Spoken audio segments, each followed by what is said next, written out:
Buenos días, mundo. ¿Quieres un café? La Cafetera. Dirige Fernando Berlín.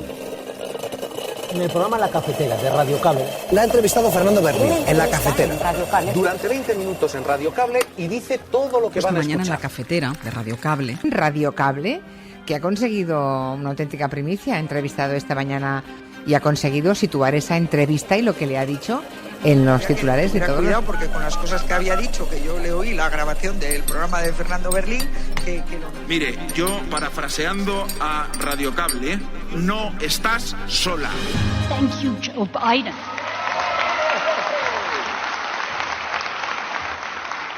This is only part of the very long list of freedoms and rights that President Biden is protecting during a period of constant assault.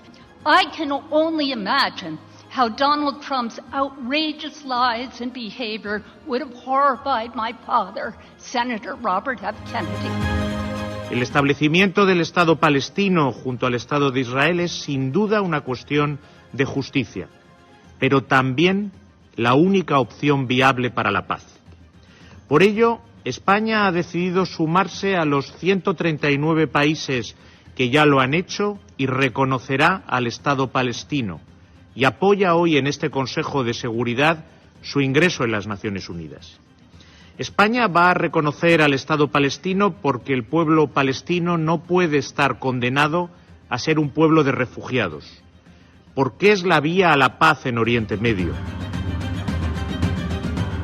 Dijimos en el pleno de control al presidente del gobierno que no había que reclamarle al pueblo español ni un solo sacrificio para alimentar la industria de la guerra y la industria armamentística. Se lo dijimos en el pleno del presidente del gobierno, le dijimos que en eso no estábamos de acuerdo y le dijimos que para frenar las guerras lo mejor es no participar de las escaladas militaristas y belicistas que siempre acaban mal. Y después, cuando llegó a las diferentes instancias en el gobierno, los representantes de Sumar en el gobierno se opusieron, y se opusieron donde se tienen que oponer, se opusieron en el seno del gobierno. Lo hicimos con objeciones, lo hicimos con documentos y manifestamos muy clara nuestra posición. Bueno, yo en primer lugar quiero manifestar la cercanía al dolor de todas las víctimas y en especial a las víctimas de ETA. Mi respeto absoluto y mi cercanía a ellas. En segundo lugar, yo creo que H. Bildu está siendo muy contundente y muy asertiva en el camino hacia la reconciliación y en la construcción de una memoria plural y en el respeto, en la reparación, en el reconocimiento, en la reparación de todas las víctimas sin excepción. Yo creo que estamos recorriendo un camino y la declaración del 18 de octubre está ahí, donde se dice que todo aquello nunca debió de haberse producido. Estamos dando pasos insuficientes, seguramente sí, pero yo creo que esto trata precisamente de encontrarnos en un camino dando pasos insuficientes. Y si yo el día de mañana soy Lehendakari, yo asumo en primera persona la labor de llevar este proceso hasta el final. Y creo que estamos en condiciones, pertenecemos a otra generación y hay condiciones para ello. Yo estoy con las víctimas de ETA, pero este trabajo se hace fuera de los focos mediáticos y sobre todo y ante todo fuera de los intereses electoralistas. Yo creo que a las cosas hay que llamarlas por su nombre. Y ETA no fue una organización, una banda armada, como tampoco fue un movimiento de liberación nacional, como dijo el señor Aznar en su momento. Fue una banda terrorista que fue derrotada por la democracia española. Hace más de 10 años que ETA no existe. Y fue afortunadamente derrotada por la democracia gracias a la unidad de todas las fuerzas políticas, del conjunto de la sociedad vasca y del conjunto de la sociedad española. Creo que lo que está protagonizando el final de la campaña vasca es la hipocresía de quien se apoya en Bildu para gobernar, quien lo tiene de socio prioritario allí donde lo necesita, y la hipocresía de aquellos que a Bildu le han dado nada más y nada menos que la alcaldía de Pamplona, y esos son el Partido Socialista y el PNV. Estos es la hipocresía, porque Bildu lamentablemente no ha dicho nada nuevo, son los mismos. No le interesa cuál es el estado de la Comunidad Valenciana y me pregunta si considero que Franco fue una dictadura. Léame los labios, señor Muñoz. Sí, fue un dictador. sí, fue una dictadura. Y digo yo que ya ha terminado su sesión de control. Podemos dejar de hablar de Palestina. Lo que está pasando en Gaza pone en peligro a la humanidad entera, evidentemente al pueblo palestino al que más, pero toda la humanidad está en juego en Gaza, porque se están violando todos los derechos humanos, todo el derecho internacional, y directamente se está desautorizando y desafiando al sistema de Naciones Unidas, que es la poca institucionalidad que la humanidad ha sido capaz de montar para intentar protegernos de la barbarie y que nunca más sean posibles masacres como las que estamos viviendo en Gaza.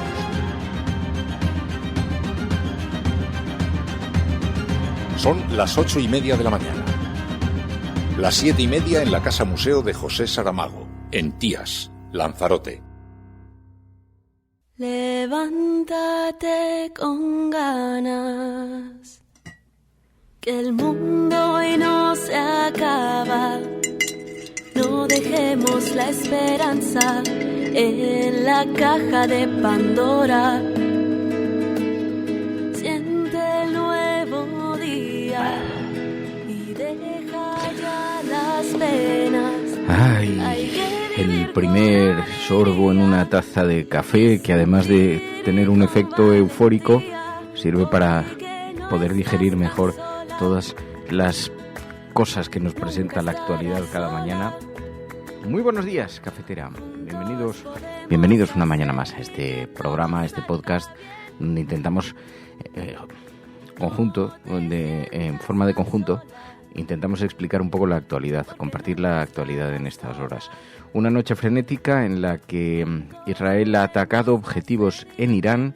Según los reportes de la prensa internacional, dice la BBC que Israel ha lanzado en esta madrugada un ataque contra objetivos en Irán. El canal estadounidense ABC informó de que un funcionario de Estados Unidos le dijo que un misil israelí impactó en Irán. Otros 2 funcionarios estadounidenses lo confirman en la cadena CBS. Se escucharon 3 fuertes explosiones en Isfahan, en el centro del país, y a unas 4 horas en automóvil, atravesando el país. Bueno, son 350 kilómetros al sur de la capital de Irán, de Teherán, según la prensa estatal. El ataque ocurre a menos de una semana después de que Irán lanzase una ofensiva con más de 300 drones y misiles contra Israel. Había expectativa por saber en qué manera sería la respuesta, y lo último que se sabe hasta ahora es de ese ataque de Israel a Irán. Dice la CNN que habría culminado por lo menos la parte aérea, porque aunque los vuelos fueron cancelados en el espacio aéreo iraní, Irán ha levantado las suspensiones de vuelos impuestas tras los reportes de las explosiones. Se han levantado las restricciones operativas impuestas en los aeropuertos. Así que, de confirmarse estas noticias y en esta dimensión, estaríamos ante un contenido ataque por parte de Israel, una contenida respuesta después del bombardeo de la semana pasada. Bueno, muy buenos días a todos, bienvenidos una mañana más a este programa, una mañana en la que además la información internacional sigue teniendo una extraordinaria presencia, porque sabéis que ayer vimos cómo Estados Unidos vetó de nuevo el ingreso de Palestina en Naciones Unidas como Estado miembro. Ayer se produjo una votación en Naciones Unidas y Washington, el principal aliado de Israel, que se opone al reconocimiento, ha dejado sin opciones el intento palestino en plena guerra de Gaza. Los cables diplomáticos que fueron desvelados por The Intercept señalaban las presiones hasta el último momento de Washington a otros miembros del Consejo, pero finalmente fue el veto de Estados Unidos que a mano alzada volvió de nuevo a vetar la entrada de Naciones Unidas como Estado miembro de pleno derecho en la ONU. Bueno, muy buenos días a todos. Hoy es viernes. Los viernes, a pesar de que comenzamos con esta noticia y que comenzamos con este escenario tan complicado, que ya nos viene acompañando durante semanas, pero a pesar de que empezamos con esto, hoy tenemos un programa fabuloso. Os lo digo porque esta mañana vamos a hablar, Fijaos, con Ramón Campos, el gran productor de televisión, han presentado una nueva serie de televisión para Netflix sobre el caso Asunta. En este caso con una ficción. Ya hizo un documental muy elogiado sobre el transcurso de la investigación, pero ahora lo ha llevado a la ficción con un reparto fabuloso. Luego lo escucharemos, claro. Es un caso real, es el caso, sabéis, que sacudió a la sociedad española. Una familia con una niña asiática adoptada que asesinó a su hija, según la sentencia judicial, y bueno, pues toda la historia alrededor, los primeros minutos, los primeros días en los que nada podía hacer pensar que eso hubiera sido así. Bueno, vamos a hablar con el productor Ramón Campos sobre esa historia, sobre los porqués. Es una historia que terminó obsesionándole y finalmente lo ha llevado a la ficción también. Y hoy vamos a hablar de un videojuego con Juan Antón que yo os recomiendo de verdad que permanezcáis a la escucha. Yo ya sé que muchas veces el capítulo de los videojuegos hace que algunos oyentes de la cafetera desconecten porque no son jugadores, porque no les gusta el entretenimiento digital, porque el mundo de los ordenadores pues no les gusta para entretenerse, pero hoy vamos a hablar de un juego que nos va a permitir reflexionar sobre otras muchas cosas. Vamos a hablar de That Dragon Cancer. El juego es una autobiografía que está basada en la experiencia de una familia que estaban criando a un niño, Joel, que tenía 12 meses, y le diagnosticaron un cáncer terminal. El padre, que era diseñador de videojuegos, decidió convertir esa experiencia, ese periplo, en un juego inmersivo, donde aprendes no solamente a valorar cada minuto, aprendes a tener presente cada suceso en tu vida, pero aprendes cuestiones sobre el cáncer, sobre la dimensión del cáncer, que invitan a una reflexión muy profunda, pese a que parecería que solamente estamos hablando de un videojuego. Es un juego inmersivo, juegas con... no dejan de ser dibujos, pero te habla, por ejemplo, del duelo en vida. Imagina que tienes un familiar al que le dicen que le quedan un número determinado de meses de vida. El duelo en vida que está presente durante toda tu convivencia, que te obliga a aprovechar cada minuto, a extraer cada minuto con la persona a la que quieres. Por ejemplo, de esas cosas habla. Lo que me parece muy impactante de este juego, ayer mantuvimos la conversación, yo de verdad me quedé súper impactado, luego lo escucharéis, súper impactado, porque además creo que también demuestra que hasta incluso una pantalla de ordenador es un lienzo en blanco donde se pueden trasladar emociones. El juego es durísimo, como os podéis imaginar, pero paralelamente está lleno también de esperanza, está lleno de respeto hacia la ciencia, hacia la medicina, y simplemente es una suerte de retrato de la experiencia por la que pasaron.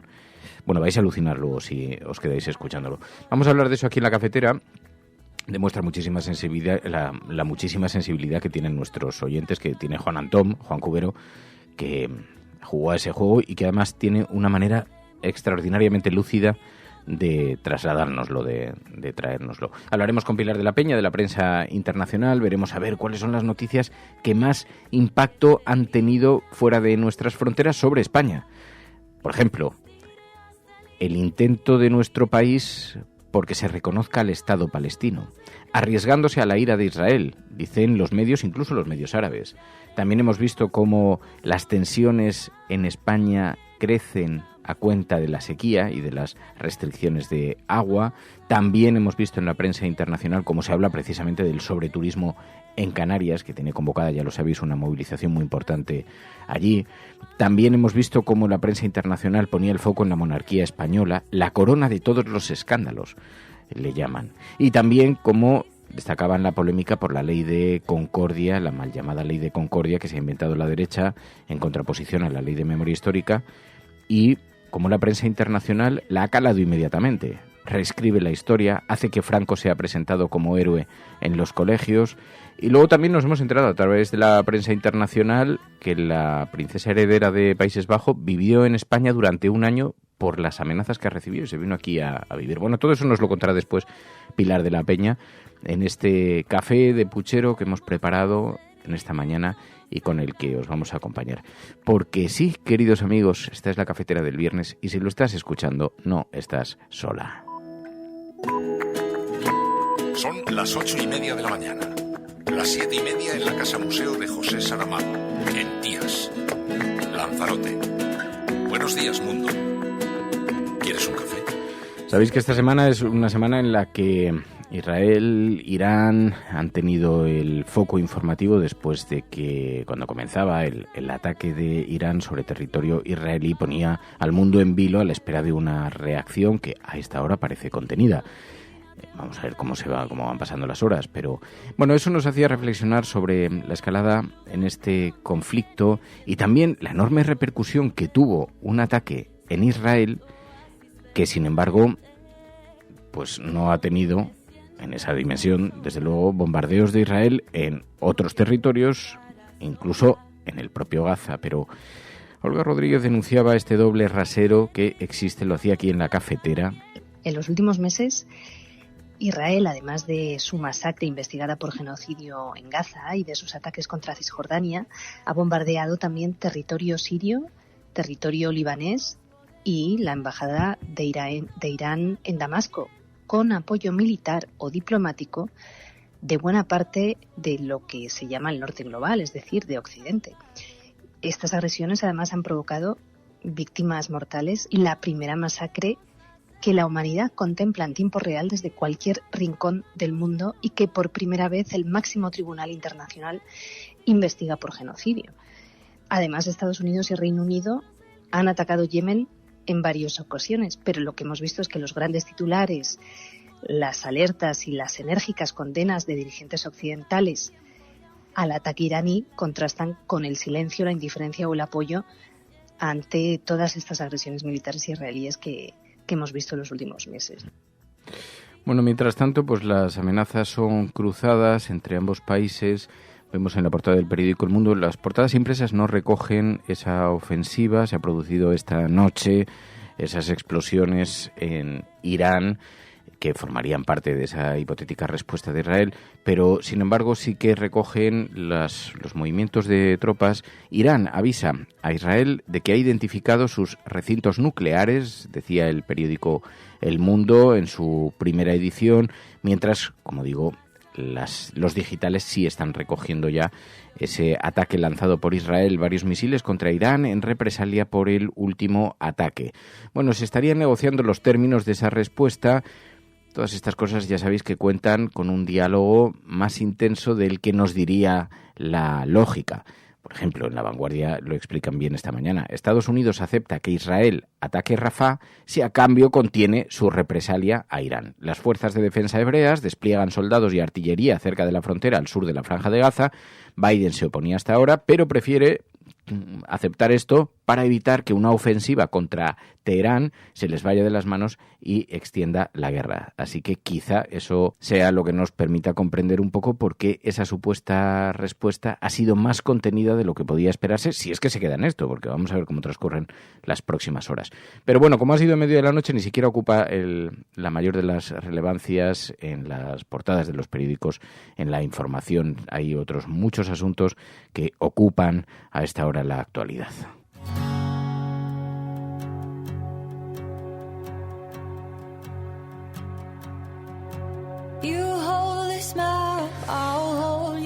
Muy importante y mucha expectación había en torno a esa votación en Naciones Unidas y finalmente Estados Unidos, sabéis, vetó en el Consejo de Seguridad la admisión de Palestina como Estado miembro de la ONU.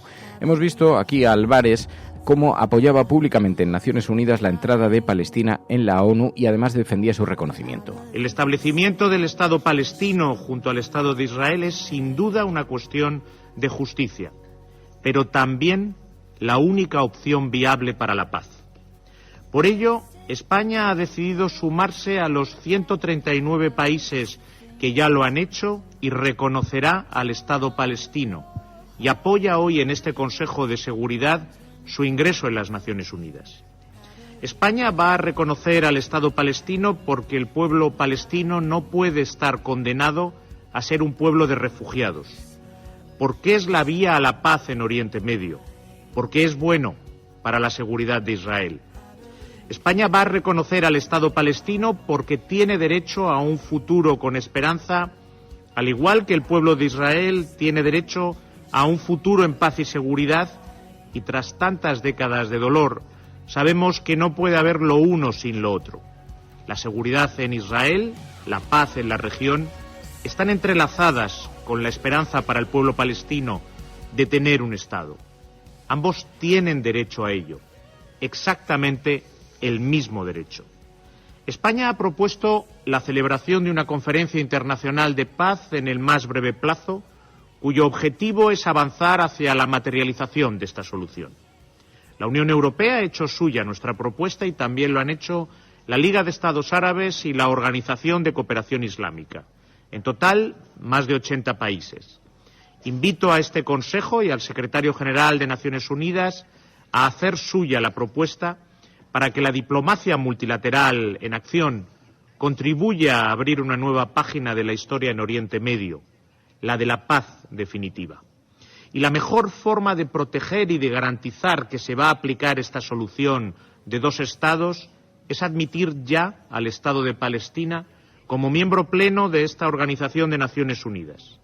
Esto implica su reconocimiento por parte de todos, como lo han hecho ya la inmensa mayoría de sus miembros y como lo va a hacer España.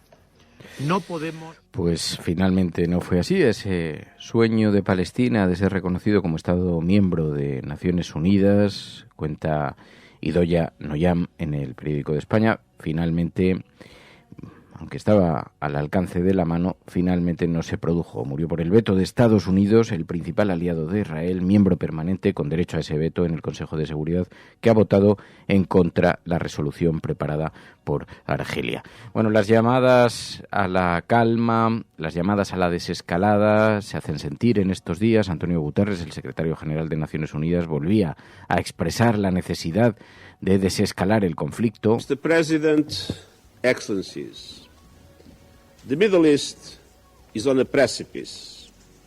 Recent days have seen a perilous escalation in words and deeds. One miscalculation, one miscommunication, one mistake could lead to the unthinkable, a full-scale regional conflict that would be devastating for all involved and for the rest of the world. Bueno, seguimos escuchando hablar del abismo, el precipicio frente al que nos encontramos, pero también hay que poner en valor las numerosas iniciativas cívicas que se están poniendo en marcha, que se están desarrollando, no solamente para mostrar al mundo que entre la sociedad civil no hay indiferencia, sino que también hay capacidad de respuesta. Sabéis que se está preparando una flotilla para Gaza. La semana que viene tendría que partir de Turquía con destino a la Franja de Gaza para llevar ayuda humanitaria, pero también lleva a numerosas personalidades del mundo de la cultura, de la política, del activismo, hacia ese lugar con el objeto de visibilizar las protestas contra los bombardeos en Gaza. Una de las personas que viaja en esa flotilla es Ada Colau, que celebraba ayer la concienciación respecto a Gaza del mundo. Podemos dejar de hablar de Palestina. Lo que está pasando en Gaza pone en peligro a la humanidad entera, evidentemente al pueblo palestino al que más, pero toda la humanidad está en juego en Gaza, porque se están violando todos los derechos humanos, todo el derecho internacional, y directamente se está desautorizando y desafiando al sistema de Naciones Unidas, que es la poca institucionalidad que la humanidad ha sido capaz de montar para intentar protegernos de la barbarie y que nunca más sean posibles masacres como las que estamos viviendo en Gaza. Sin embargo, esto se está permitiendo, y se está permitiendo con la complicidad, desgraciadamente, de Estados Unidos y de buena parte de Europa. Entonces, estamos aquí para decir que la ciudadanía se organiza, que dice no en nuestro nombre. Yo quiero agradecer muchísimo a toda la sociedad civil organizada de movimientos activistas que está detrás de esta organización, que es muy compleja y que requiere muchísimo esfuerzo, pero está siendo posible precisamente por la determinación de estos centenares de activistas. Así que cuando me propusieron sumarme, no tuve ninguna duda en aceptar. Creo que todos, en la medida de nuestras posibilidades, debemos hacer todo lo que esté en nuestra mano para detener este genocidio. Bueno, pues la semana que viene esa flotilla rumbo a Gaza tratará de llegar a las costas con ayuda humanitaria y también con un montón. Sabéis que una de las primeras flotillas fue asaltada, creo recordar que fue en el 2016, fue asaltada por militares israelíes. Ahora, bueno, hay políticos, eurodiputados, hay un montón de gente en el interior, así que nada hace pensar que Israel tomaría una represalia de esa naturaleza, pero ya sabéis que una vez se entra allí no se sabe cómo transcurren las cosas. Bueno, el mundo está patas arriba y mientras tanto pues los países anuncian aumentos en los presupuestos de defensa. Ha ocurrido aquí en España. Ahora eso ha provocado una cierta tensión interna en la coalición de gobierno, por lo menos es lo que expresan esta mañana los periódicos. En el Periódico de España dicen que Sumar ha pedido un debate en el Congreso sobre el nuevo gasto de defensa y critica que se aprobase por la puerta de atrás. Ayer vimos a Íñigo Errejón diciendo que si alguien quiere cambiar el gasto en defensa, lo que tiene que hacer es llevarlo al Congreso con luces y taquígrafos. En primer lugar, Sumar hace lo que dice. Dijimos en el pleno de control al presidente del gobierno que no había que reclamarle al pueblo español ni un solo sacrificio para alimentar la industria de la guerra y la industria armamentística. Se lo dijimos en el pleno del presidente del gobierno, le dijimos que en eso no estábamos de acuerdo y le dijimos que para frenar las guerras lo mejor es no participar de las escaladas militaristas y belicistas que siempre acaban mal y que las prioridades sociales de España eran otras. Hay más prioridades en la vivienda, en la educación, en la sanidad, en la generación de empleos verdes o en la contención de precios o en la entrada de capital español, público español, en una energética para garantizar la seguridad nacional que en multiplicar el gasto en defensa. Estamos hablando de un 8% del gasto en defensa que va por un trámite de urgencia. Nosotros dijimos eso en el Congreso de los Diputados hace escasamente una semana, lo dijimos alto y claro, creo que todo el mundo lo pudo escuchar, y después, cuando llegó a las diferentes instancias en el gobierno, los representantes de Sumar en el gobierno se opusieron, y se opusieron donde se tienen que oponer, se opusieron en el seno del gobierno. Lo hicimos con objeciones, lo hicimos con documentos y manifestamos muy clara nuestra posición. Vamos a ser firmes siempre fuera y dentro. Lo decimos claramente fuera y lo hacemos claramente dentro. Estas no son las prioridades en España y en todo caso, si alguien quiere multiplicar el gasto de España en industria bélica, en industria para la guerra, España merece un debate, y merece un debate con luz y taquígrafos. Esto se tiene que poder discutir, no por procedimientos de urgencia y por la puerta de atrás. Esto se tiene que poder discutir donde se discuten las cosas, que es en el Congreso de los Diputados.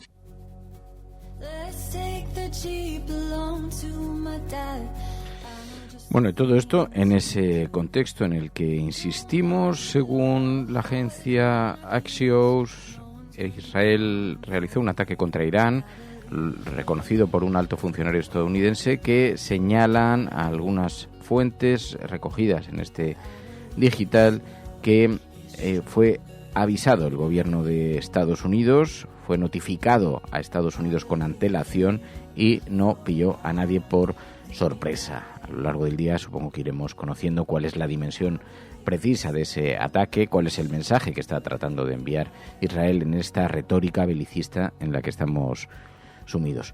Bueno, mientras tanto, en este tiquitaca de Israel que avanza a Estados Unidos, que notifica a ese país cuál va a ser el alcance de sus objetivos, Estados Unidos que les da la mano y ayuda vetando la entrada de Palestina en Naciones Unidas, en este tiquitaca que, como recordaba el otro día la periodista Olga Rodríguez aquí en La Cafetera, demuestra que quien realmente tiene la sartén por el mango es Estados Unidos, el único interlocutor, el gran actor que podría frenar, si quisiera, la masacre de Gaza. Biden tiene la capacidad, y Estados Unidos tiene la capacidad para cambiar esto. La ha tenido desde el primer día.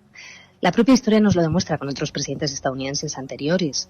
Cuando se produjeron las matanzas de Sabra y Shatila, ante la mirada y la complicidad israelí en Líbano, Reagan levantó el teléfono y una sola llamada telefónica puso fin a eso.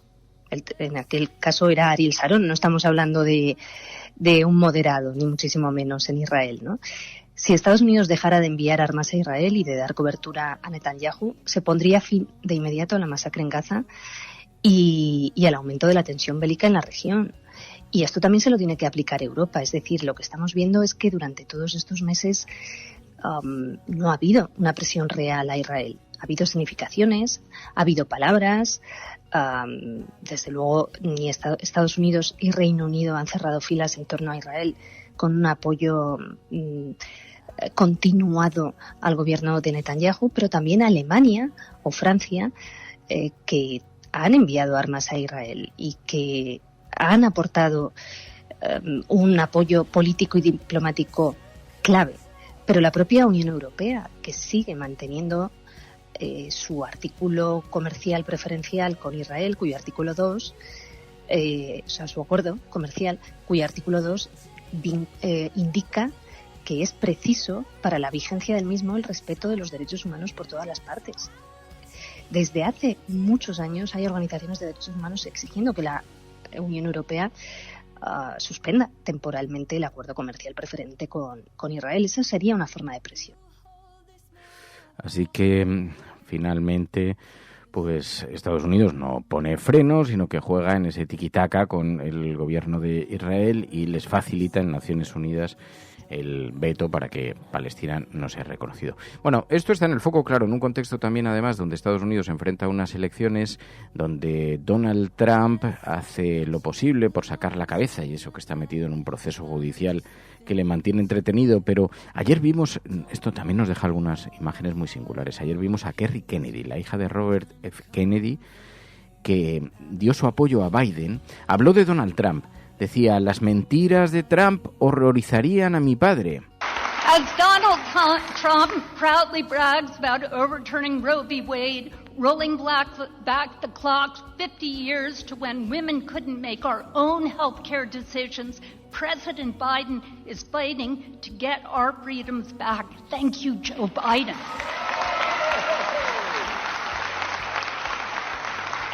This is only part of the very long list of freedoms and rights that President Biden is protecting during a... Así que veis cómo se juegan dobles partidas en todo el mundo, y eso en Estados Unidos tiene la atención fijada. Pero más allá de lo internacional, de lo que ocurre aquí, de lo que ocurre fuera, y lo que estamos viendo en España, también estamos en la semana final de las elecciones. Este fin de semana se celebran en Euskadi. Toda la atención ha estado muy centrada en ese capítulo, en la actualidad de la política vasca, y con, ya lo sabéis, esa tensión que marcó en España las declaraciones del líder de EH Bildu cuando se pronunció intentando esquivar la definición de terrorismo para referirse a ETA. Eso tuvo una gran repercusión en la campaña. Claro, tuvo una gran repercusión en la campaña contada desde Madrid, porque, honestamente, allí la repercusión fue muy inferior.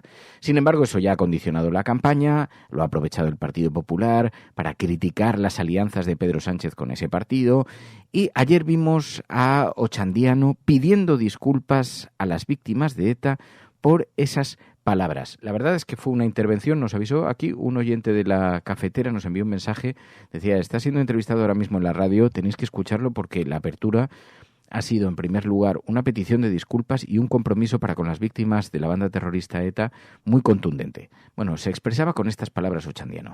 La campaña ha implosionado de alguna manera por sus declaraciones en la SER cuando le preguntaron sobre el terrorismo y ETA. Anoche estaba en Telebilbao y le decía a Joseba Solozabal que se arrepiente de la respuesta que le dio a Aimar Bretos. ¿Por qué se arrepiente y qué es lo que le gustaría haber dicho? Tiene ahora una oportunidad. Bueno, yo en primer lugar quiero manifestar la cercanía al dolor de todas las víctimas y en especial a las víctimas de ETA.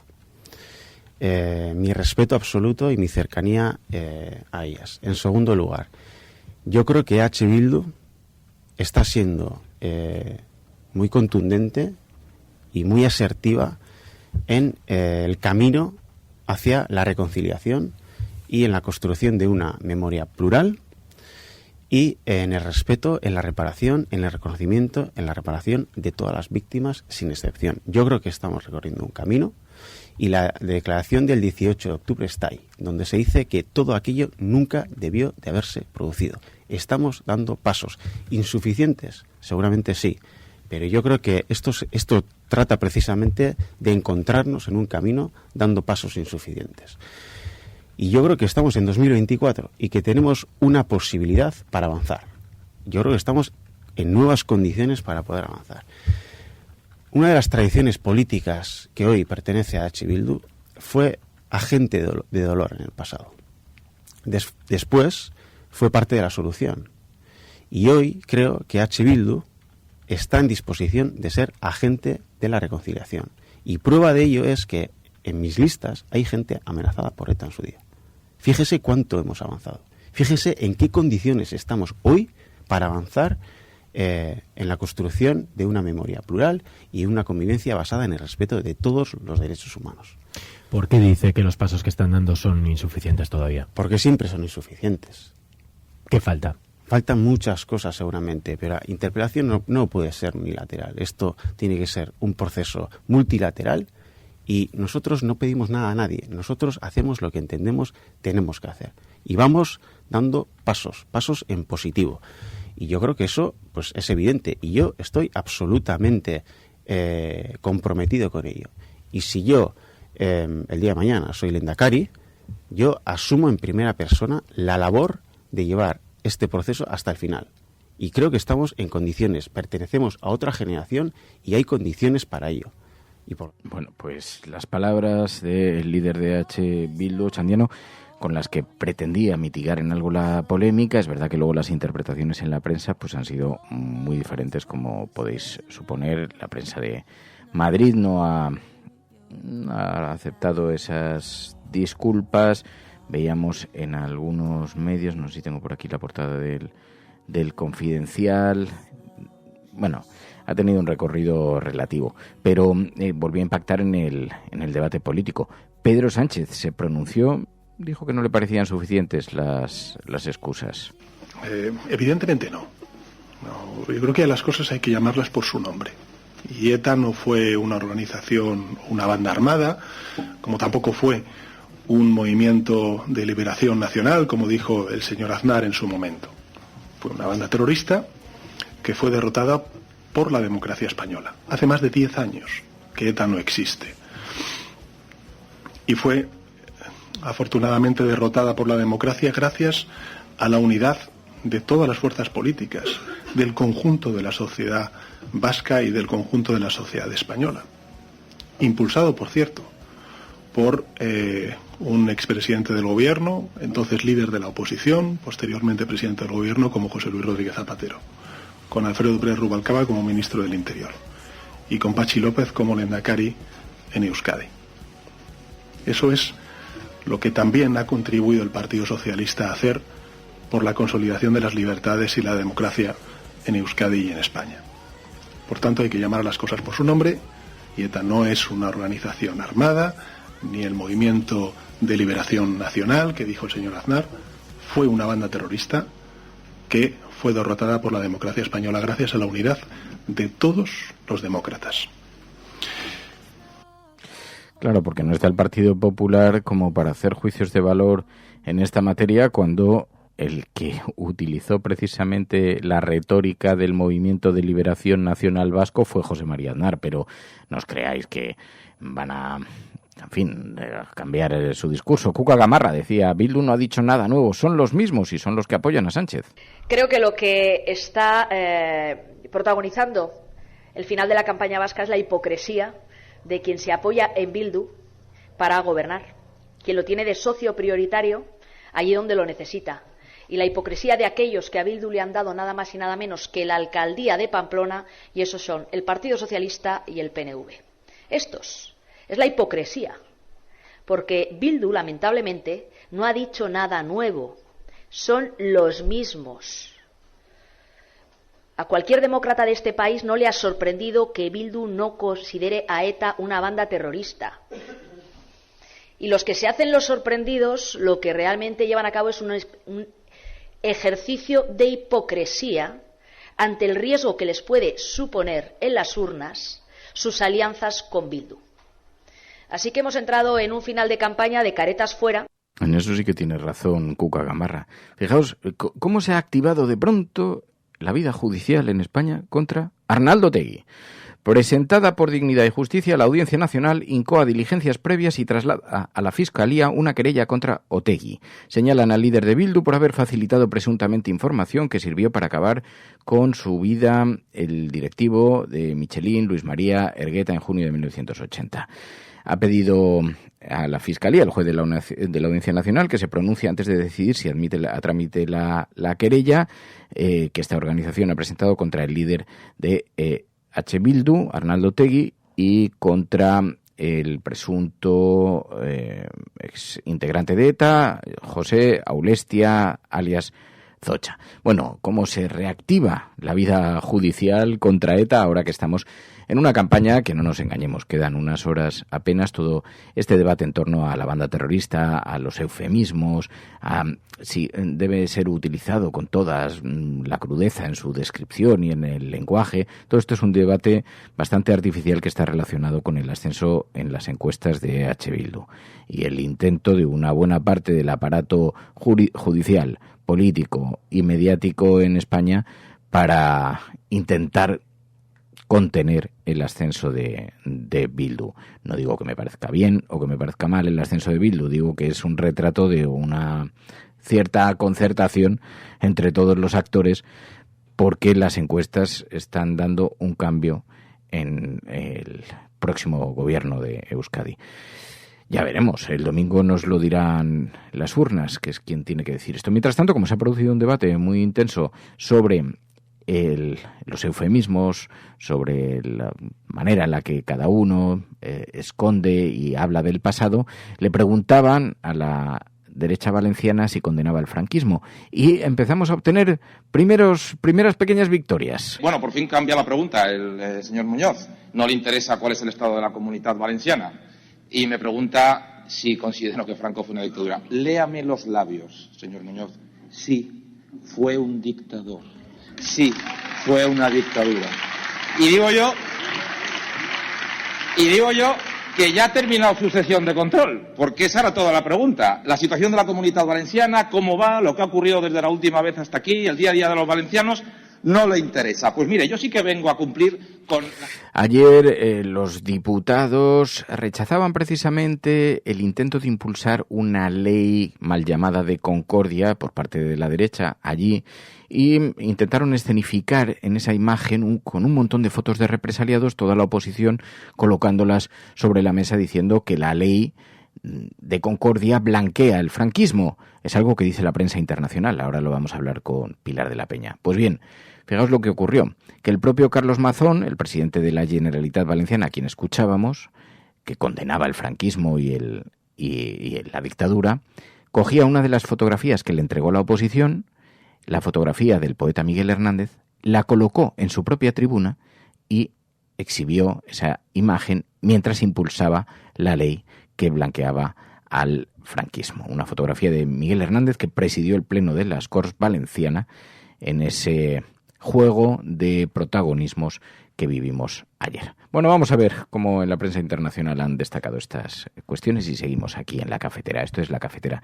Si lo estás escuchando, eres La Resistencia y no estás sola. Recuerda que este programa aborda los asuntos que aborda, trata los temas como los trata y lo hace gracias a que lo apoyáis con vuestra suscripción. Si te gusta La Cafetera, ayúdanos. Los oyentes de La Cafetera sostienen este programa.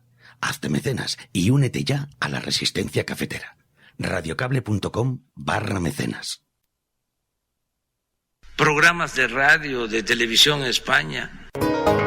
La prensa burlándose de nuestra propuesta. Podrán decir todos los periódicos del mundo lo que quieran. Que a democracia va a ganar. En España, el ex vicepresidente del gobierno... En España finaliza el recuento de votos en los comicios municipales y autonómicos con una participación del 64%. Rodrigo Rato is under investigation. Dejaré lo mejor de mí, para poder estar a la altura de la confianza que ustedes me han entregado. No olvidamos justicia, verdad, respeto. Seguimos. Bueno, pues ya sabéis que en La Cafetera los viernes también abrimos un capítulo para hablar de la información internacional, de la prensa, de la manera en la que los medios internacionales han hablado sobre España y han proyectado la imagen de España en el exterior, y lo hacemos con Pilar de la Peña. Pilar de la Peña, buenos días. Hola, buenos días. Oye, en una semana en la que hemos visto cómo... Bueno, toda la iniciativa política de reconocer el Estado palestino, ya nos decías la semana pasada que estaba teniendo mucha repercusión, pero hemos visto Al Jazeera, decía, España lidera el intento europeo de reconocer el Estado palestino arriesgándose a la ira de Israel. Sí, ese era el titular de un reportaje de la cadena de televisión catarí, y sobre todo, pues bueno, explicaba un poquito, daba todavía aún más detalles de cómo estaba transcurriendo esta iniciativa que ponía realmente al gobierno español como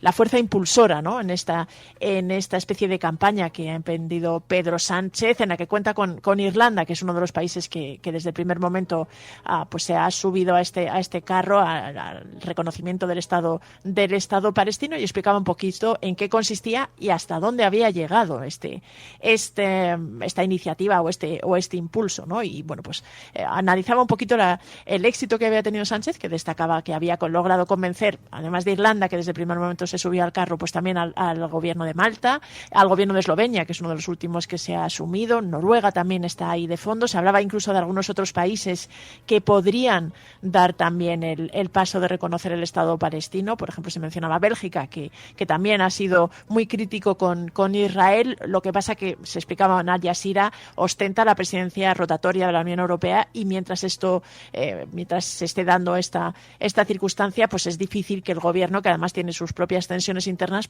diera un paso en política exterior como este. Pero sí se ponía de relieve que era posible, y que desde luego con el impulso de España, pues esta idea del reconocimiento del Estado palestino se estaba llevando adelante.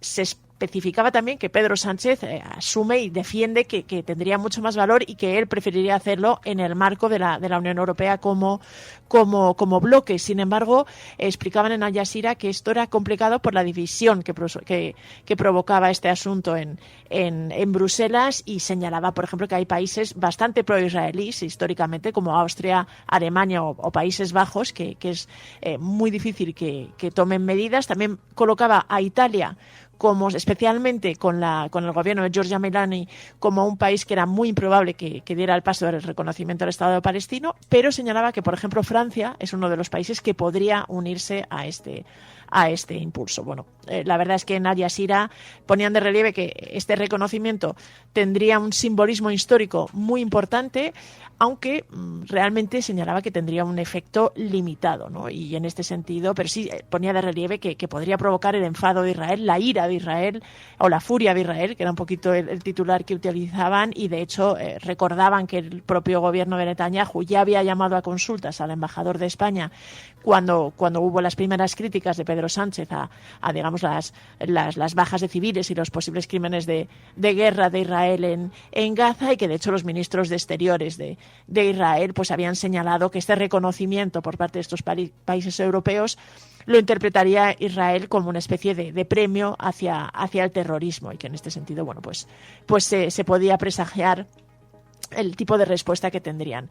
Y luego el reportaje de Al Jazeera terminaba señalando otra cosa, ¿no? Que más allá del reconocimiento del Estado palestino, que sí que tiene simbolismo histórico, realmente la capacidad que tendría Europa para presionar a Israel es recortando sus acuerdos comerciales, y sobre todo la venta de armas, ¿no? Recordaba que hay varios países europeos que son importantes proveedores de armas para Israel, y que en este sentido no había habido apenas movimientos, en concreto señalaba a Alemania e Italia, y no había habido apenas movimientos para digamos, revisar esto, ¿no? Mencionaba que España era, de hecho, uno de los pocos países, o casi el único, que en la Unión Europea había anunciado un embargo a las armas para Israel, pero que esto volvía a mostrar un poquito el doble estándar, o digamos el doble rasero que existe en ciertos temas de política exterior en la Unión Europea. Oye, la prensa internacional también está destacando las tensiones hacia el turismo en España. Dicen que es por la sequía y por las restricciones de agua. Sí, fíjate, ahora hablamos, hay dos asuntos en los que han puesto especialmente el foco y que tienen que ver con el turismo, pero es verdad que toda esta batalla o toda esta polémica que ha surgido especialmente en Cataluña y en Andalucía, donde los gobiernos han anunciado restricciones para llenar hoteles, un poco para el uso de agua, y todo esto, el impacto que puede tener para el turismo, es un asunto que ha llamado mucho la atención de medios internacionales. Fíjate que, por ejemplo, Associated Press le dedicaba un reportaje que recogían importantes medios estadounidenses, desde el Washington Post a otros muchos. El Financial Times también le dedica un reportaje esta semana, el diario francés Libération, y todos ponen de relieve esto, ¿no? Cómo la sequía es uno de los asuntos que puede condicionar el turismo y a la industria turística en España, ¿no? Recuerdan todos el peso que tiene, la importancia que tiene el turismo a nivel económico para el PIB en España, pero ponen de relieve que las dificultades con la sequía, especialmente en Cataluña, que es el caso más emblemático que destacan, pues esto ha hecho que el gobierno, y además con el gobierno de Esquerra Republicana, pues se han, digamos, aprobado medidas bastante contundentes que limitan el uso de agua para turistas, que incluso plantean la posibilidad de que no se puedan llenar algunas piscinas. Y bueno, esto realmente es noticia, ya te digo, ha llamado mucho la atención, y bueno, pues se pone de relieve estas tensiones que se produce con el tema del turismo por los problemas que hay con la sequía, ¿no? También mencionan el caso de Andalucía, aunque resaltan que ahí hay un gobierno de derechas, y hablan también incluso algunos de esta especie de lucha entre política, ¿no? Entre izquierda y derecha por comunidades autónomas, pero también en la política, ¿no? Como los gobiernos, digamos, más conservadores no quieren dejar pasar, digamos, los ingresos por turismo, y en cambio los gobiernos quizá de tinte más de izquierdas pues insisten en la necesidad de buscar un equilibrio porque la situación de falta de agua es preocupante. Y dices que también lo llevan, la reacción al sobreturismo en Canarias también ha tenido mucho impacto en la prensa, ¿no? Sí, en general se habla en varios medios internacionales eso de una reacción contra el concepto que llaman el sobreturismo, ¿no? Overtourism, que es un poco algo así como la saturación turística que está llegando. También se destaca y se pone de relieve que una vez más España ha obtenido unos registros de visitantes en 2023 récord, ¿no? Es decir, que con un flujo de turistas que han visitado España muy significativo, muy importante, que contribuye desde luego al PIB y al crecimiento económico, pero que también se ha ido viendo en estos últimos meses el impacto que tiene para una parte de la población, ¿no? Ya había habido incluso algunas otras iniciativas denunciando este exceso de turismo y la necesidad de poner algún tipo de límite que había llamado la atención. No sé si te acordarás, hace unas semanas comentábamos la rebelión de las pegatinas que habían destacado en The Guardian y en El Figaro, esta campaña que un ciudadano de Málaga había impulsado.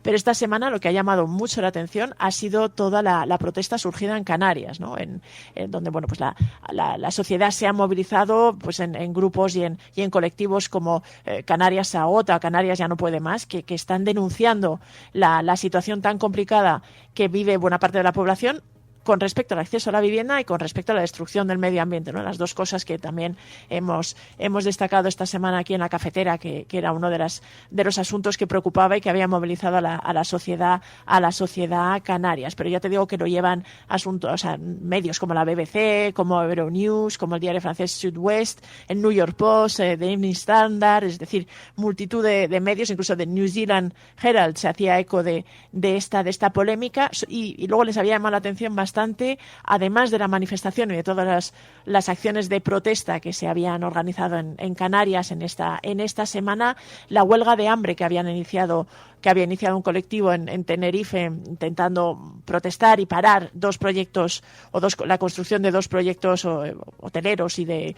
gran resort en Tenerife, y bueno, era uno de los asuntos que ponían de relieve, aunque destacaban eso, ¿no? La reacción que hay en un país que depende tanto del turismo como España, aunque la sociedad intentaba evidenciar que no era una lucha contra el turista individual, sino contra la necesidad de abordar algún tipo de regulación o de limitación a la llegada, y sobre todo algunas medidas que se pedían contra Airbnb o Booking y contra los alquileres turísticos que se señalaban como responsable de las dificultades para muchas personas, sobre todo en el acceso a la vivienda. Oye, la monarquía también ha tenido su espacio estos días en la prensa internacional, ¿no? La monarquía española. Sí, ha habido dos medios bastante importantes como el diario belga Le Soir y C8, que es uno de los canales de Canal Plus en Francia, que han puesto de relieve, y no precisamente de forma muy positiva para la monarquía, porque Le Soir titulaba en un reportaje en España la monarquía está en peligro, y era un reportaje en el que pues recordaban o destacaban que mientras durante una temporada los españoles vivían una especie de adoración, decía, al rey Juan Carlos, decía que en los últimos tiempos pues realmente esto había degenerado en un verdadero desamor hacia la monarquía, y explicaba que los múltiples escándalos que habían azotado a la Casa Real y sobre todo al rey emérito pues eran los responsables de esta situación. Y señalaba el diario belga pues que aunque el rey Felipe estaba intentando recuperar, digamos, el prestigio, darle de nuevo brillo a la monarquía española, consideraba que el daño sufrido había sido bastante importante, y aunque no podía decirse que la situación de la monarquía española se estuviera tambaleando, sí que estaba más amenazada que nunca, ¿no? Y esto coincidía, que también tenía un poco que ver con la emisión en el Canal Plus francés de un reportaje que se titula La corona de todos los escándalos. Y pues que ponía de relieve algunos de los secretos. Hablaba de que estaban revelando, era un poquito, tenía algún tinte sensacionalista el reportaje o el documental, pero realmente ponía el foco en cómo el sexo, el dinero, la venganza y la traición habían sido los protagonistas de la historia reciente de la monarquía española, que además estaba considerada, junto con la del Reino Unido, la gran monarquía histórica en el continente europeo, y que esto realmente había algunos asuntos que estaban que la habían debilitado mucho y que incluso amenazaban con desestabilizarla, ¿no? Además de los escándalos protagonizados sobre todo por el rey emérito, también hablaba de algunos rumores en torno a la pareja de Felipe VI y Leticia, y señalaba esto, ¿no? Que la corona española estaba en un momento de mayor debilidad. Oye, también hemos visto varios medios internacionales haciéndose eco de que la princesa heredera de Países Bajos estuvo viviendo en España durante un año después de aquellas amenazas que recibió, ¿no? ¿Cómo era este caso? Bueno, fíjate que nos hemos enterado esta semana porque al parecer los reyes están en Países Bajos, y ahí pues se celebró una cena de gala en su honor, y ahí el actual monarca de holandés, pues el rey Guillermo, agradeció a los reyes, a Felipe y Leticia, porque habían sido algo así como los padres para la princesa heredera Amalia, que, y es la noticia, ¿no? Pues revelaba que había tenido que había huido a España, se había trasladado a España después de ser amenazada por una serie de grupos mafiosos relacionados con bandas de narcotráfico, que también amenazaron, de hecho, al primer ministro holandés de la época, Mark Rutte, y que realmente pues habían provocado una situación de temor por la seguridad de la princesa, y que se había trasladado a vivir a España. Y ahora esta revelación pues es noticia en un buen número de prensa internacional, y desde la BBC de Telegraph a muchos otros medios del continente, que destacan esta anécdota o este hecho, ¿no? Tiene que ver también un poquito con la atención que se le suele prestar a las monarquías en la prensa internacional, pero era uno de los asuntos que ponían de relieve esta semana. Y la ley de Concordia, que también siempre llama mucho la atención, todos los asuntos relacionados con la memoria histórica, pero también ha tenido su hueco en la prensa internacional, ¿no?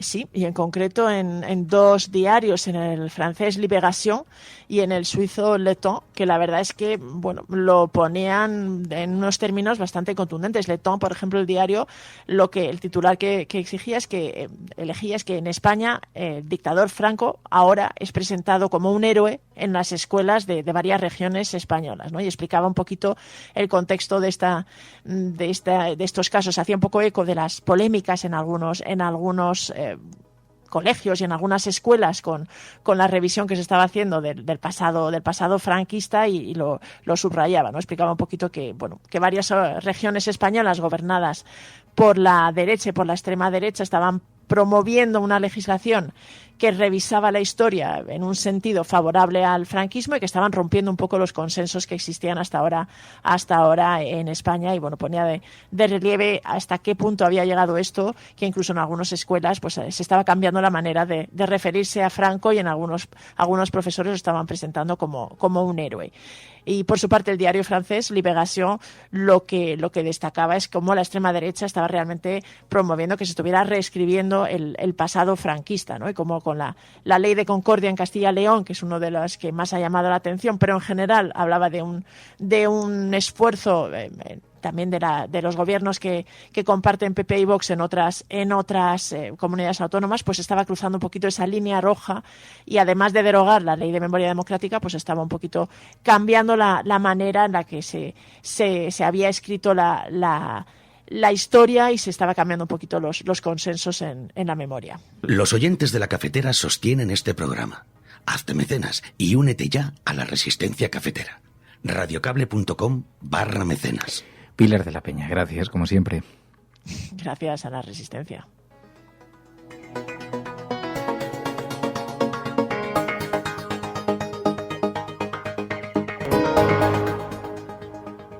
La Cafetera y Neutral presentan Plata o plomo. El mundo en series. En el Juego de Tronos, o ganas o mueres. Con Fernando Berlín y Ana Pastor. ¿Sabes dónde estás? Es una radio pirata. De la zona neutral. Nos recuerda un poco por qué luchamos. La noche es oscura y alberga horrores. La noche es oscura y alberga horrores. Nada cambia de golpe. Si estuvieras en una bañera que se calienta poco a poco, morirías hervida sin darte cuenta. Estamos juntos. Somos un trío.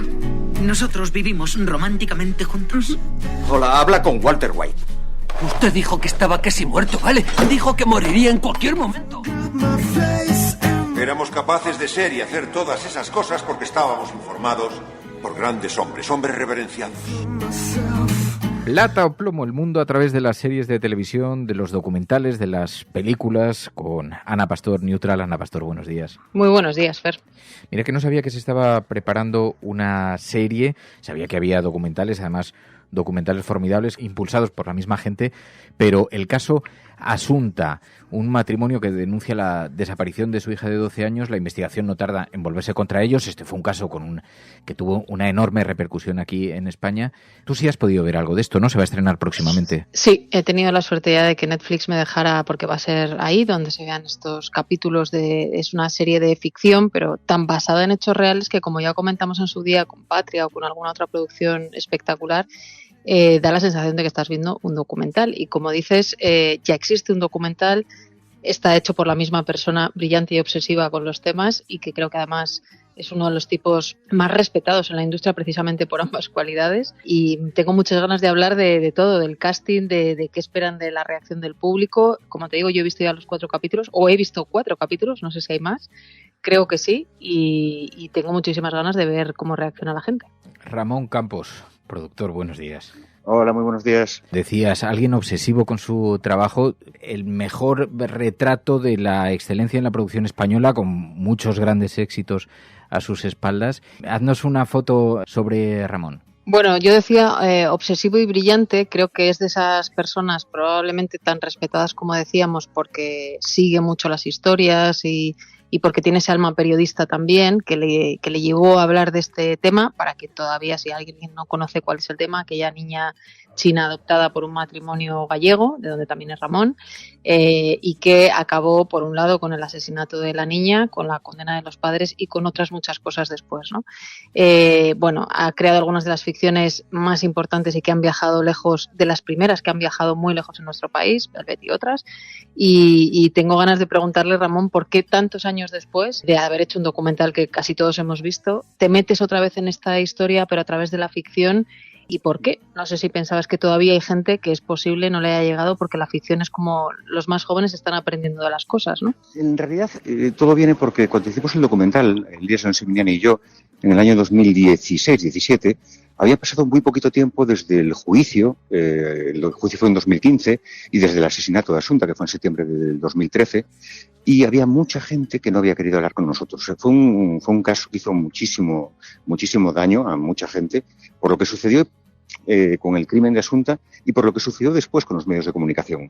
Entonces la gente no quería hablar en el documental. También éramos de los primeros True Crime, fuimos nosotros y Muerte en León en paralelo, y cuando vieron el documental y vieron que era algo serio y que no hacíamos morbo, esa gente empezó a escribirme o a llamarme para contarme detalles que no me habían querido contar o podido contar en su momento. Empecé a apuntar todo lo que me contaban, detalles, algunos muy pequeños, como el momento que nunca se había entendido de por qué Rosario y Alfonso habían hecho la foto del féretro de la niña. Otros más importantes. Y apuntando todo eso, llegó un momento en el que, en el 2021, yo tenía claro que podíamos hacer algo más sobre el caso. Nos planteamos hacer una segunda parte, pero en los documentales a mí no me gusta ni utilizar voz en off ni utilizar recreaciones.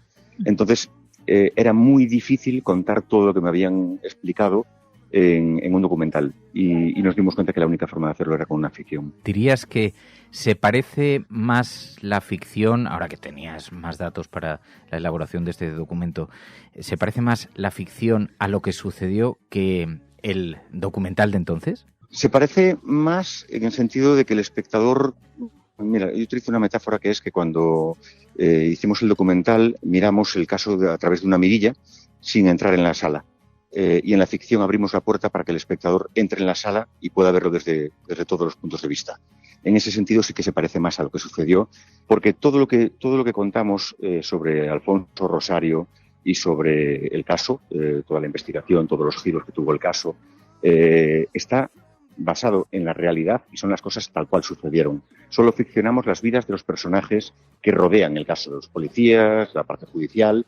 Las vidas de los personajes las ficcionamos porque son un compendio de varios personajes, muchos de ellos. Pero lo que sucedió en la intimidad incluso de Rosario y Alfonso, teníamos muchísima documentación muy extensa de toda la investigación de la Guardia Civil y de la instrucción, y nos permitía saber incluso qué había sucedido después de una discusión entre ellos, porque una carta, un email, un mensaje echaba en cara cosas que habían pasado en una conversación anterior. Entonces, podíamos hacer un retrato bastante minucioso de cuál había sido la intimidad incluso de Alfonso y Rosario, y eso en el documental es muy difícil de contar. Danos, en todo caso, alguna clave, Ramón, para... Supongo que la mayor parte de la audiencia, y desde luego en España, seguramente conocen este caso, pero haznos una sinopsis de lo que ocurrió con los datos que tenemos hoy. A ver, en realidad lo horrible de este caso es que es una familia normal, como cualquiera de las nuestras, que en un momento dado las piezas del tablero de ajedrez empiezan a descolocarse de una manera desafortunada.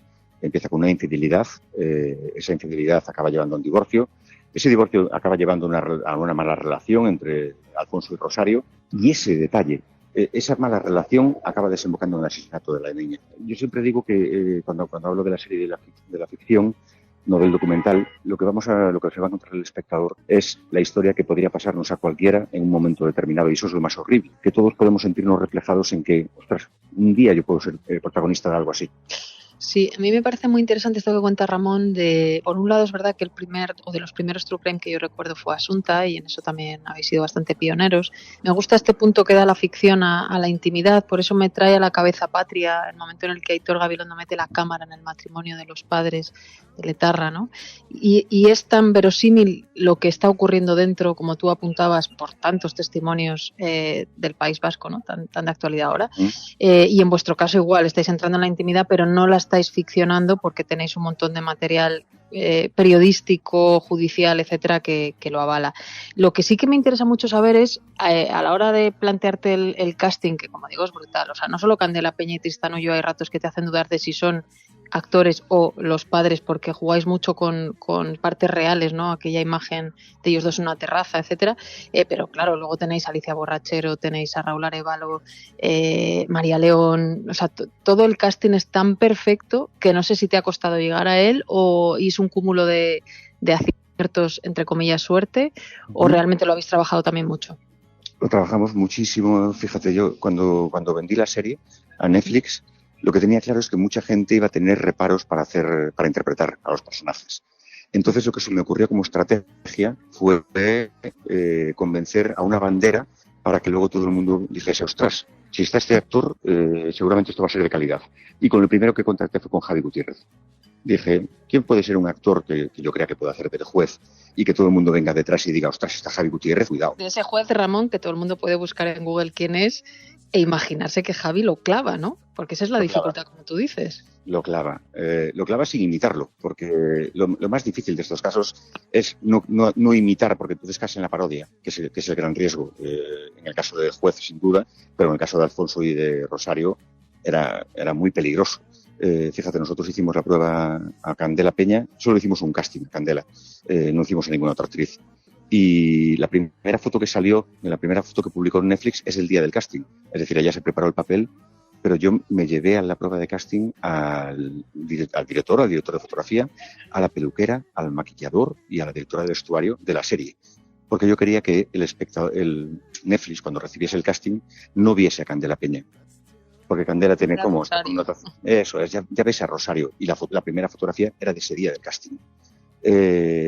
Luego Tristán no quería hacer la serie.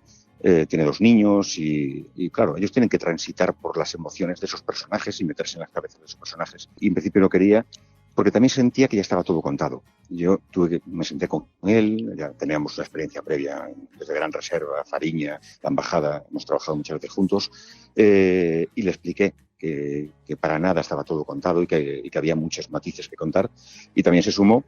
Y luego la serie tiene una característica curiosa de estructura, que es que los primeros capítulos, claro, los personajes principales son Alfonso, Rosario y el juez.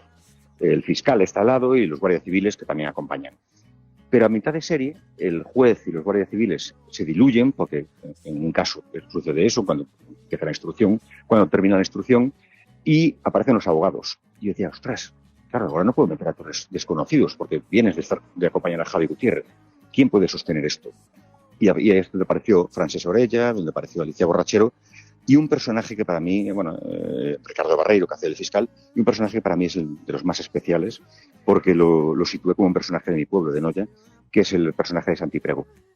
Y que de alguna manera dice muchas de las cosas que nosotros pensábamos, ¿sabes? Porque no estar dentro del sistema judicial y que de repente te veas en el medio, teniendo que opinar, es muy complicado, ¿sabes? Y nos gustaba que en el último capítulo nos formásemos los espectadores parte de ese jurado. Decías, es una tragedia familiar extraordinaria.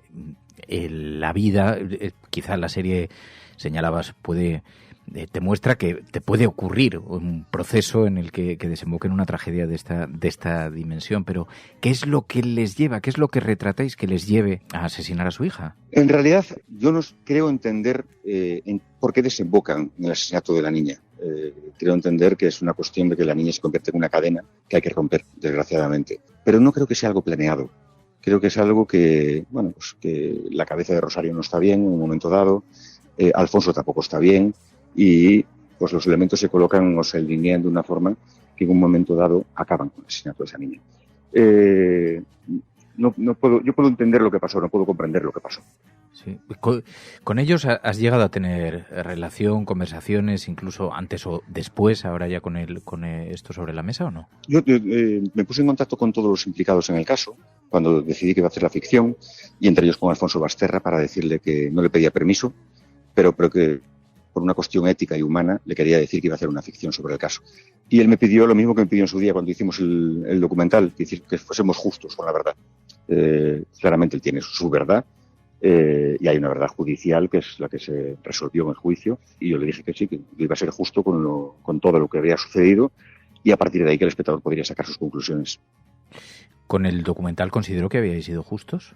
Él consideró que sí, que habíamos sido justos, aunque no le defendemos, Bueno, en cuanto a la expectativa que se vaya a generar, ¿no? Los que hemos tenido ya la suerte de verlo, por delante ponemos todo el tema del casting, pero también este punto que está comentando Ramón, ¿no? Y luego creo que hay una cosa, Ramón, que imagino que lo habéis buscado tú como creador y productor, que es que si no te sabes el tema, te va a hacer dudar durante un rato. Y creo que eso, que siempre ponemos en valor a los americanos haciéndolo en guión, ¿no? Y en recorrido, creo que es uno de los puntos fuertes también, quizá, ¿no? De lo que habéis hecho. Sí, para mí era muy importante que el espectador nos acompañase en las dudas de la propia Guardia Civil cuando investigó el caso y del juez.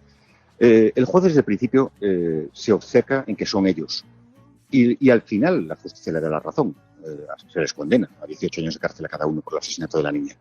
Pero para mí lo más importante cuando hicimos la serie era que el espectador... A mí no me gustan mucho los true crime, mal llamados documentales true crime, que hablan de casos sin hacer ninguna reflexión. Porque los crímenes, desgraciadamente, hay todos los días crímenes. Mueren niños, mueren niñas, mueren ancianos, hombres, mujeres.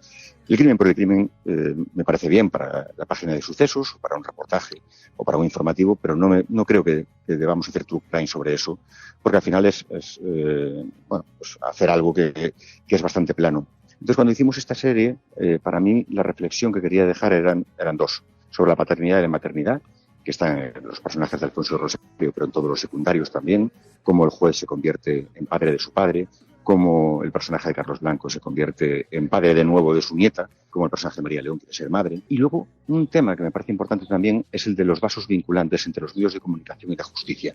Las filtraciones de la justicia, interesadas o no interesadas, a los medios de comunicación. Cuando los medios de comunicación los utilizamos y al final provocamos que eso tenga un efecto en la justicia. Pongo un ejemplo muy fácil con las filtraciones de las fotografías de la niña vestida de ballet. Esa niña estaba en unas posiciones que nosotros recreamos en el último capítulo de cómo se hizo esas fotografías, y cuando tú ves la recreación dices, pues no tienen nada de sucio. Pero esas fotografías provocaron que el jurado popular, que no olvidemos que es un jurado formado por gente de Galicia, que había visto toda la información, lógicamente, pues que el jurado popular pensase que Alfonso era un pederasta. Y cuando llegas a un juicio en el que te van a condenar por el asesinato de tu hija, y la imagen que tiene todo el mundo es de que eres un pederasta, la cosa se complica bastante. Entonces creo que ahí hay una reflexión importante sobre nuestra responsabilidad, tanto desde el lado de los medios de comunicación como desde el lado de la justicia. Bueno, lo que nadie puede negar es la extraordinaria habilidad que tienes, Ramón, para retratar, con la dificultad que supone eso, la complejidad del alma humana, la complejidad, los perfiles, y conseguir llevar eso y que sea coherente, sea creíble, es un auténtico arte para la televisión y la gran pantalla. Ramón Campos, muchísimas gracias de corazón. Gracias a vosotros, un placer. Ana Pastor, gracias. Un abrazo.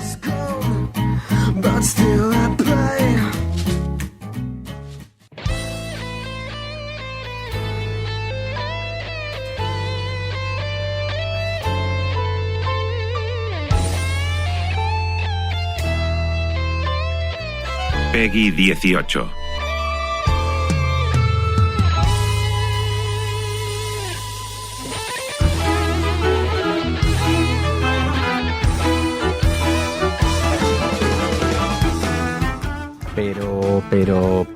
Pero, ¿cómo me haces esto, Juanan?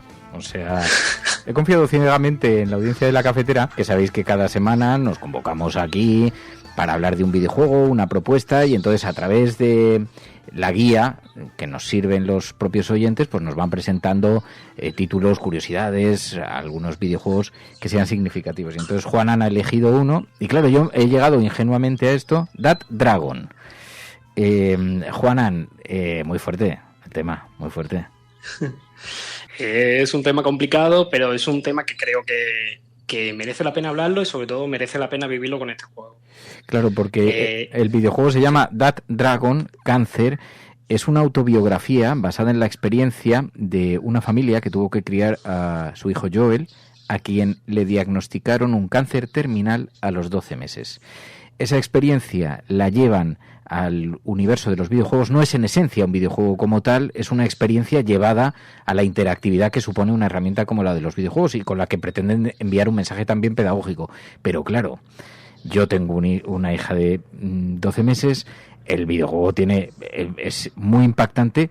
Tú estuviste jugando, lo has terminado este videojuego, ¿no?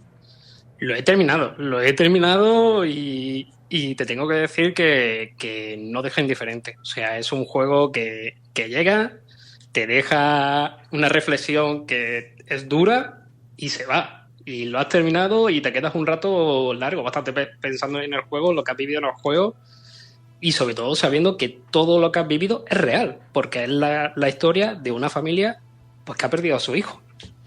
Con esto pretendían ayudar a otras personas en ese tránsito. También abrir el espacio a algunas reflexiones que ahora veréis son interesantísimas sobre el proceso del cáncer, el proceso del cáncer terminal, cómo impacta eso en las familias. Pero oye, por ir desde el principio, yo he hecho una síntesis bastante cutre, pero la historia es autobiográfica, ¿no? Sí, es una historia autobiográfica. Para entender este juego hay que entender la historia de la familia de Ryan y Amy Green.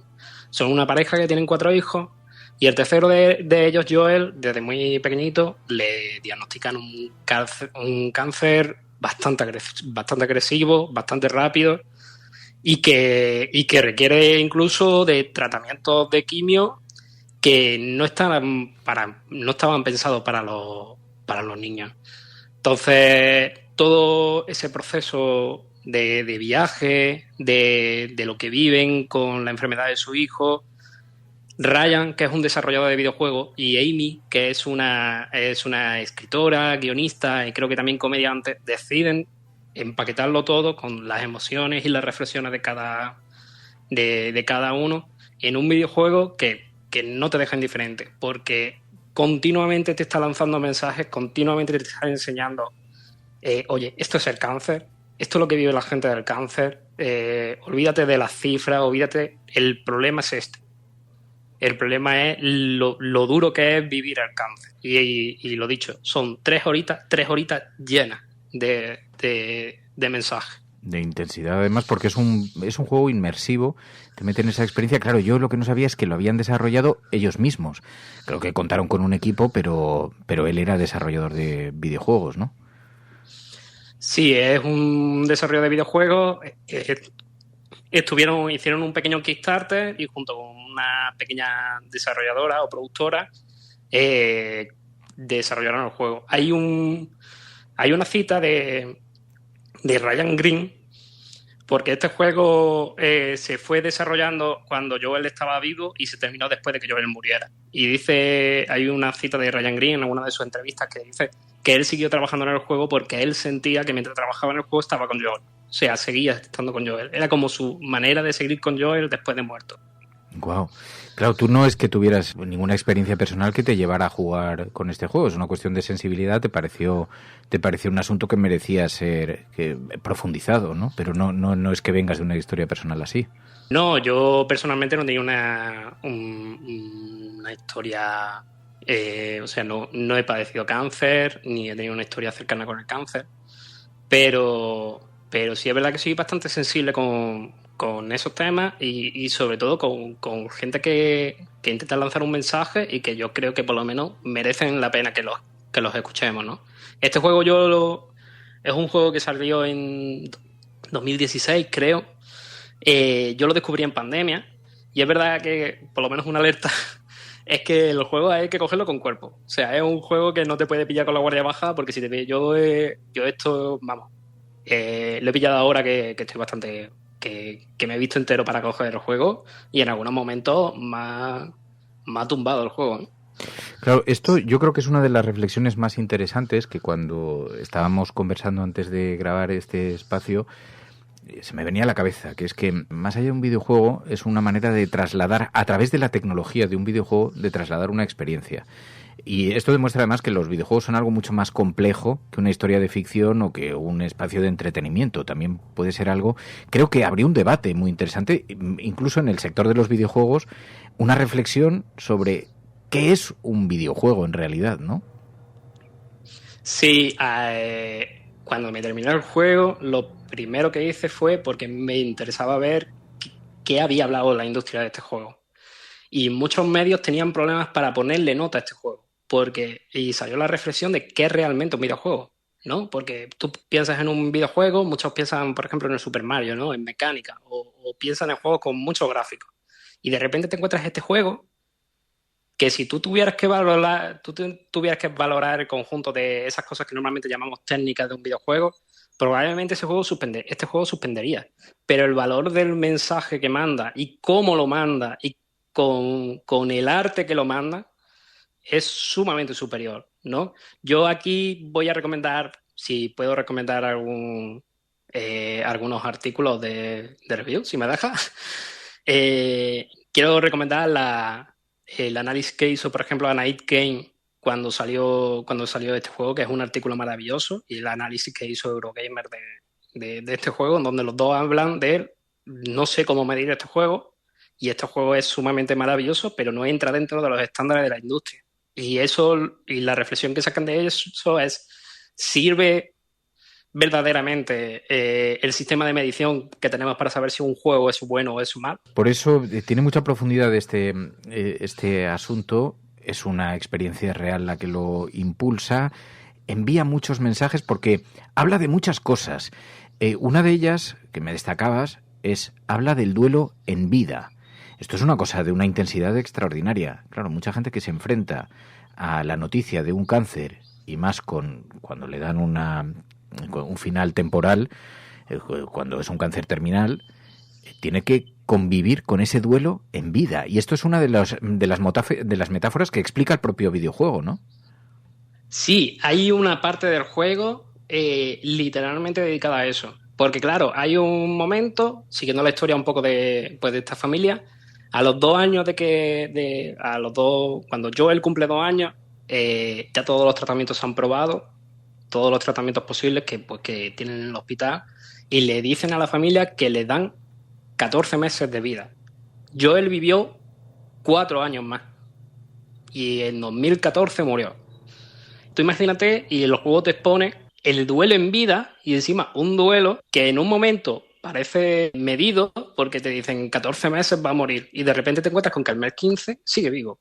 Y entonces pasas por momentos de esperanza, pasas por momentos de rabia, luego por momentos de aceptación. Todo el juego te explica toda esa fase, y lo vives tú desde primera persona porque tú eres el que está interactuando, ¿no? No es como muchas veces cuando te dan una charla o cuando lo ves en televisión, que a lo mejor eres más aséptico, más frío, sino que literalmente lo estás viviendo. Lo estás viviendo desde los ojos de ese padre y de esa madre que tienen que convivir con un hijo que saben que va a morir. Es tremendo. Claro, para ellos fue muy terapéutico el propio videojuego porque les permitió convivir con esa experiencia, trasladarla a ese lienzo que supone la pantalla de un ordenador, y incluso él mismo contaba esto que nos decías, que después le permitió seguir en contacto con su hijo de alguna manera, al terminar de programar el videojuego. Y claro, la historia en sí es muy poderosa. La mecánica del juego creo que es tan sencilla que mucha gente no lo llegaba a comprar. Lo miraba simplemente en YouTube porque la historia en sí misma es de una profundidad y de una belleza extraordinaria. Pero la mecánica es sencilla. ¿Cómo funciona? ¿Y qué es lo que ocurrió? Básicamente este juego es casi un juego contemplativo. El juego se puede manejar con un ratón y es un point and click, básicamente. Puedes clicar en la pantalla, te saldrán iconos cuando puedas interactuar con cosas de la pantalla, y en función de eso pues te van explicando pues todo lo que viene siendo la trama del juego. Es un juego muy simple, muy sencillo. Pasa un problema, y de hecho hay un artículo que el propio Ryan Green escribió, y era que es un juego muy cortito, son 3 horas de juego. Y lo que pasaba es que en este mundo en el que pues tienes que reaccionar a todo y tienes que hacer series de YouTube, pues muchos streamers lo ponían, hacían la serie, pero no atribuían de quién era el videojuego, ni tampoco llamaban a aportar, porque este videojuego se puede entender que es por una causa noble y que de hecho está, creo que en colaboración con alguna fundación contra el cáncer. Y claro, Ryan Green se quejaba de que a día de que a fecha en la que escribió el artículo, que es verdad que el artículo es de hace muchos años, no habían recibido €1 en beneficio. O sea, que todo lo que habían ingresado pues había ido a pagar deuda, a pagar al músico, a pagar a la producción, y que se estaban encontrando con que mucha gente veía el juego en YouTube, que yo de hecho no lo recomiendo, o lo recomiendo de hacerlo después de jugarlo, porque se pierde mucho. O sea, no es un juego para ver en YouTube, es un juego para que lo juegues, para que te sientes, apagues las luces, te pongas unos cascos y juegues.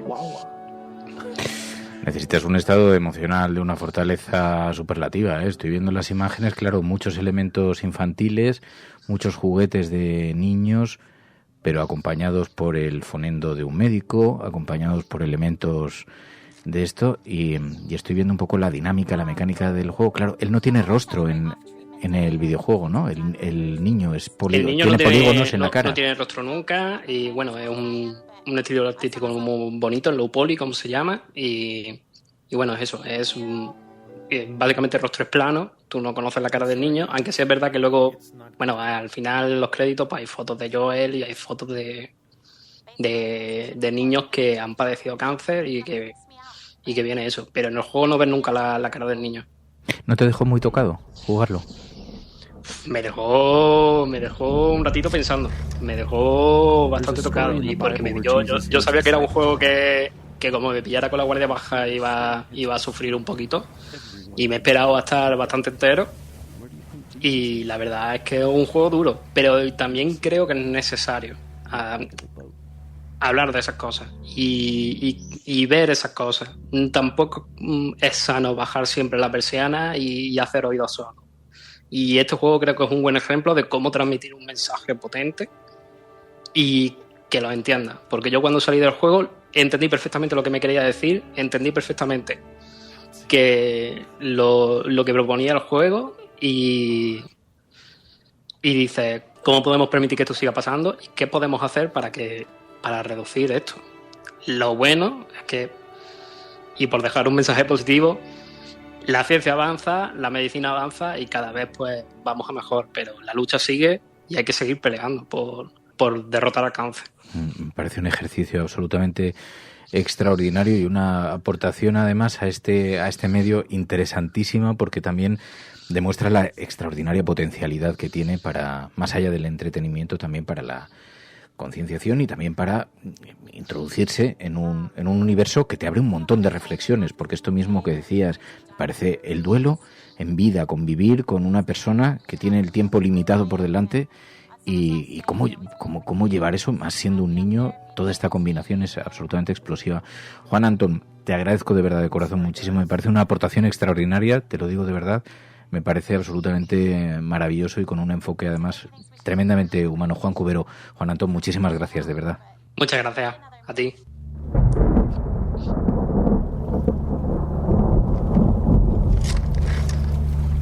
There's a story in the Bible where Jesus and his disciples are on a boat. And a furious storm hits the scene and everyone thinks they're gonna die. Where do you think Jesus is?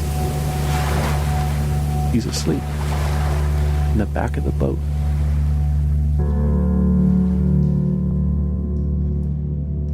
La Cafetera no es solamente un programa de radio. La Cafetera es tu compañía. Si valoras el rato que pasamos juntos, apóyala. radiocable.com/mecenas